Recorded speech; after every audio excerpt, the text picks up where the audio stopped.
Hi అండి, అందరికీ నమస్కారం. ఈ వీడియో చూసే ముందు ఓం లక్ష్మీదేవి అయి నమః అని చిన్న కామెంట్ అయితే చేయండి. అలాగే ఈ వీడియోకి లైక్ చేసి అలాగే ఛానల్ని సబ్స్క్రైబ్ చేసుకోవడం మర్చిపోవద్దు. ఆడవారు అమ్మవారిలాగా అలంకరించుకొని కనిపిస్తూ ఉంటారు. అలా అలంకరించుకున్నప్పుడు గాజులు కూడా వేసుకుంటూ ఉంటారు. సాధారణంగా శ్రావణ మాసంలో మహిళలు తప్పనిసరిగా నుదుటిన బొట్టు పెట్టుకుంటూ ఉంటారు. చెవులకు కమ్ములు పెట్టుకుంటూ ఉంటారు. అలాగే చేతులకు గాజులు వేసుకుంటూ ఉంటారు. నిజానికి మహిళలకు గాజులు అందాన్ని తెచ్చిపెడతాయి. అయితే కేవలం అందం కోసం మాత్రమే కాదు మహిళలు గాజులను వేసుకోరు. గాజులు అందానికే కాదు, సౌభాగ్యానికి చిహ్నం. శ్రావణ మాసంలో స్త్రీలు ధరించే గాజులు మట్టివైతే ఆ ఇంట శ్రీ మహాలక్ష్మీదేవి నివాసం ఉంటుంది. మట్టి గాజులు ఐశ్వర్యాన్ని కలిగించడమే కాక గాజులు శబ్దం చేస్తూ శుభాలను అనురాగాలను పెంచుతుంది. మన భారతదేశంలో ప్రతి ఒక్క మహిళకు ఇష్టమైన ఆభరణాల్లో గాజులు ఒకటి. అయితే కాలం మారుతున్న కొద్దీ కొన్ని దుస్తులు, ఆభరణాలు ధరించే పద్ధతిలో అనేక మార్పులు వచ్చాయి. అందులో భాగంగా గాజులు వేసుకోవటం బాగా తగ్గిపోయింది. అయితే కొన్ని సమయంలో గాజులను వేసుకోకపోయినా ముఖ్యమైన సమయంలో, పెళ్ళిళ్ళ సమయంలో, ముఖ్యమైన కార్యక్రమాలలో, ఇతర శుభకార్యాల సమయాలలో, నోములు నోచుకునేటప్పుడు, ప్రత్యేకమైన పర్వదినాలలో, అలాగే శ్రావణ మాసంలో సాంప్రదాయబద్ధంగా పూజలకు సిద్ధమైనప్పుడు గాజులు వేసుకోవడానికి చాలామంది ఆసక్తి చూపిస్తూ ఉంటారు. ముఖ్యంగా శ్రావణ మాసంలో పెళ్ళైన ఆడపడుచులందరూ కూడా గాజులు ధరిస్తారు.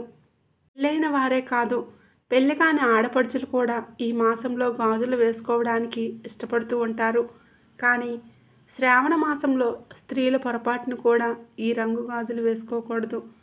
పెళ్ళైన ఆడవాళ్ళు శ్రావణ మాసంలో పొరపాటున ఈ రంగు గాజులు వేసుకుంటే భర్తకు తీరని కష్టాలు వస్తాయి. లక్ష్మీ కటాక్షం తగ్గిపోతుంది, దరిద్రం చుట్టుకుంటుంది. అదే ఈ రంగులో ఉండే గాజులు వేసుకుంటే లక్ష్మీ కటాక్షం కలుగుతుంది, వద్దన్న ఐశ్వర్యం వస్తుందని పండితులు చెప్తూ ఉన్నారు. ఆడవాళ్ళు ఏ రంగులో ఉండే గాజులు వేసుకోకూడదు, ఏ రంగు గాజులు వేసుకోవాలి అనే విషయాన్ని ఇప్పుడు మనం ఈ వీడియోలో వివరంగా తెలుసుకుందాం. శ్రావణ మాసంలో ప్రతిరోజు కూడా ఎంతో విశిష్టమైన రోజనే చెప్పుకోవాలి. శ్రావణంలో వ్రతం లేని రోజు లేదు. ప్రతి వారం పవిత్రమైనది, ప్రతి తిథి విశేషమైనది. ఈ నెలలో అనుక్షణం భగవంతుడి చింతన తప్ప మరొకటి ఉండదు. మంగళగౌరీ వ్రతం, వరలక్ష్మి వ్రతం, శ్రావణ మాస వ్రతం, శివవ్రతం, జయవంతికా దేవి వ్రతం, నరసింహ వ్రతం, ఆంజనేయ వ్రతం, ఇలా వివిధ తిథి వారాల్లో నెల పొడవునా కూడా నిత్యం ఏదో ఒక వ్రతం ఉంటుంది. ఈ వ్రతాల ఉద్దేశం పరమార్థక చింతన, దేవుడిపై భక్తి విశ్వాసాలు ఏర్పడే ఉద్దేశంతో ఇలా వ్రతాలు ఏర్పాటు చేశారు. వివిధ వ్రతాల గురించి వివరించిన పరమేశ్వరుడు ఈ శ్రావణ మాసం గురించి నేను గొప్పలు చెప్పడం లేదు, ఈ విషయాలన్నీ కూడా సత్యాలే అని పేర్కొన్నాడు.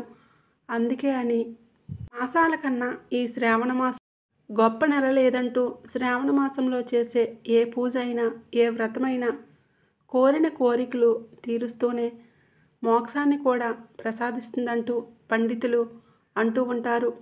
ముఖ్యంగా శ్రావణ మాసంలో లక్ష్మీదేవిని శుక్రవారం విశేషంగా పూజిస్తారు. వరలక్ష్మి వ్రతాన్ని ఆచరిస్తారు. ఈ నెలలో వచ్చే పౌర్ణమి తిథి రోజు అమ్మవారిని పూజిస్తే సకల శుభాలు కలుగుతాయని పండితులు చెప్తూ ఉన్నారు. మనం చేసే పూజలలో అలంకరణకు వాడేవి పువ్వులు. లక్ష్మీదేవిని నిష్టగా పూజించి పువ్వులను సమర్పిస్తారు. ఈ శ్రావణ మాసంలో తామర పూలతో లక్ష్మీదేవిని పూజిస్తే మీకు లక్ష్మీదేవి అనుగ్రహం కలుగుతుంది. కనీసం వరలక్ష్మి వ్రతం నిర్వహించినప్పుడైనా సరే అమ్మవారిని తామర పూలతో పూజించండి. ఇంకా మంచి సువాసన వచ్చే పువ్వులు ఉంటాయి కదా, మల్లె పువ్వులు, సన్నజాజి, గులాబీ వంటివి సమర్పించండి.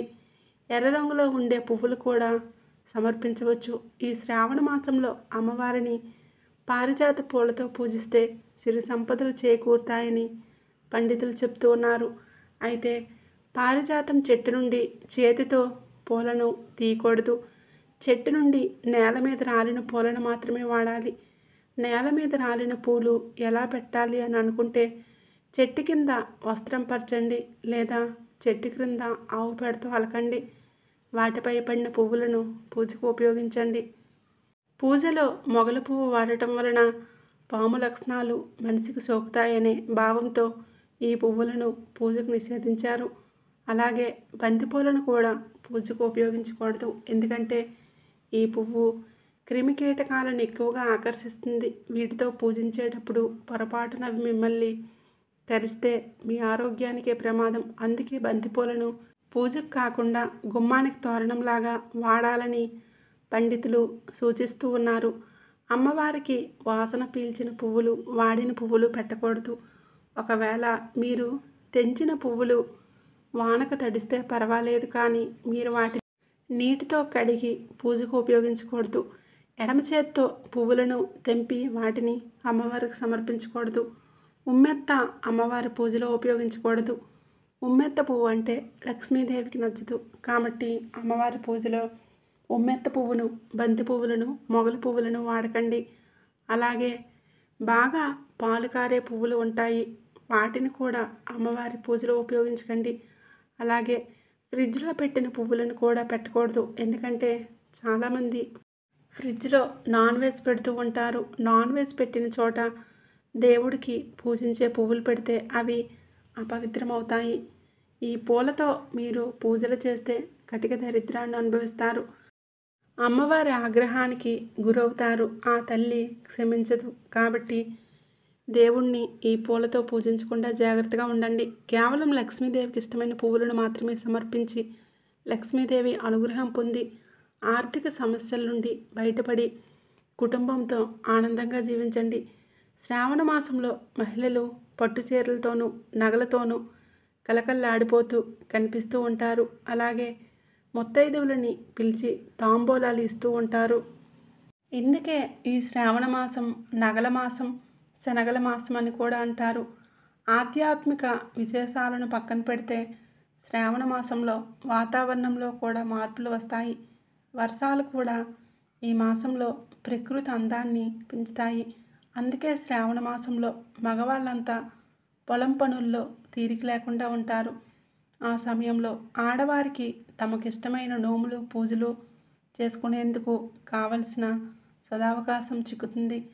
హైందవ క్రతువుల్లో ఆడవారు పూజలు చేసుకునే అవకాశం శ్రావణంలోనే ఎక్కువగా చిక్కుతుంది. ఈ మాసంలో పసుపు రాసుకోవటం, శనగలను తినటం, పూలు, పండ్లను, శనగలను పంచిపెట్టడం వంటి ఆచారాలన్నీ కూడా ఈ వర్ష ఋతువుల్లో వచ్చే రకరకాల అనారోగ్యాలకు విరుగుడుగా పనిచేసేవి.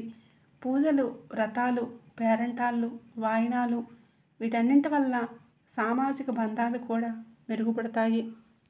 పూజలు, వ్రతాలు చేసేటప్పుడు ఆడవాళ్ళు తప్పనిసరిగా గాజులు వేసుకోవాలి. కొంతమంది తమ దగ్గర బంగారం గాజులు మాత్రమే ఉంటే వేసుకుంటూ ఉంటారు. బంగారు గాజులు ధరించడం మంచిదే, కానీ బంగారు గాజులతో పాటు మట్టి గాజులను కూడా వేసుకోవాలి. లేకపోతే లక్ష్మీ కటాక్షం కలగదు. బంగారం గాజులు వేసుకోకపోయినా పర్వాలేదు, కానీ మట్టి గాజులు మాత్రం ఖచ్చితంగా వేసుకోవచ్చు. బంగారు గాజులు ఉంటే వాటితో పాటు మట్టి గాజులు కూడా కలిపి వేసుకోండి. ఇక ఈ శ్రావణ మాసంలో కొన్ని రంగుల్లో ఉండే గాజులు వేసుకుంటే లక్ష్మీ కటాక్షం కలుగుతుందని శాస్త్రం చెప్తుంది. ఆడవారు black colour, blue colour, sky blue colour, grey colour గాజులు అస్సలు వేసుకోకూడదు. తెలియక బ్లాక్, బ్లూ కలర్ గాజులు వేసుకుంటే భర్తకు కష్టాలు వస్తాయి, దరిద్రం చుట్టుకుంటుంది. Sky blue colour, grey colour గాజులు వేసుకుంటే లక్ష్మీ కటాక్షం తగ్గిపోతుంది. కనుక శ్రావణ మాసంలో అస్సలు ఈ రంగులో ఉండే గాజులు వేసుకోవద్దు. అలాగే తెల్లటి రంగులో ఉండే గాజులు కూడా వేసుకోకూడదు. Black, blue, sky blue, white colour ఈ రంగులో ఉండే గాజులన్నీ కూడా పొరపాటును కూడా ధరించకండి. మరి ఈ శ్రావణ మాసంలో ఏ రంగులో ఉండే గాజులు ధరిస్తే లక్ష్మీ కటాక్షం కలుగుతుంది అనే విషయానికి వస్తే, ఈ మాసంలో పింక్ కలర్ గాజులు వేసుకున్న, రెడ్ కలర్ గాజులు వేసుకున్న, ఎల్లో కలర్ గాజులు వేసుకున్న, లక్ష్మీ కటాక్షం కలుగుతుంది. ఎందుకంటే పింక్ కలర్ అంటే లక్ష్మీదేవికి చాలా ఇష్టం.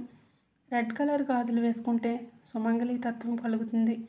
ఎల్లో కలర్లో ఉన్న గాజులు ధరిస్తే విశేషంగా లక్ష్మీ కటాక్షం లభిస్తుంది. లక్ష్మీ కటాక్షం సిద్ధిస్తుంది. ఆ ఇంట సిరి సంపదలకు లోటు ఉండదు.